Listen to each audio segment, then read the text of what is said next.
Now, New York's Occupy Wall Street demonstrations are spreading far beyond the US. Protesters are holding a day of coordinated action in cities across the world.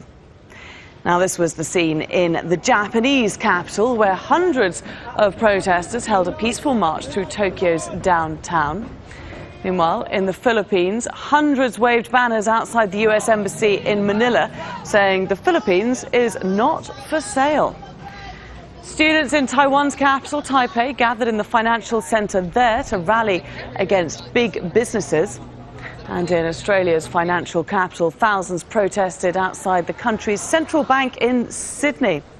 Channel 10's Josh Murphy has more on that. Well, the movement, which began in New York City, has inspired another group of people. Estimates of 500 protesters have held a peaceful rally outside Australia's central bank here in Sydney. The message is essentially the same as those other global protests, and that is that in many cases the democratic system has broken down because the world is controlled by an elite 1% of the super wealthy. Now, many of the people who gathered here today acknowledge that the Australian economy is performing much better than many other countries around the globe, but they are seeing signs of those similar economic problems that have plagued America. Here's what some of them have had to say. We've had a world which has been driven mad by bankers behaving madly, and we're now trying to rescue them when in fact we should be incarcerating them. And this attitude the public have got is hopefully the beginnings of a turnaround where the banks are in the docks rather than in control.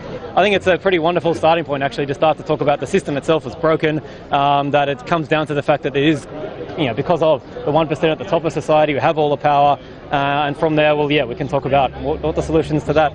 Now, the intention for many people rallying today is to mimic what happened in New York City and camp outside the central bank in solidarity with those American protests. But local authorities have warned that that is not permitted here, and if a sit-in is staged, action may well be taken.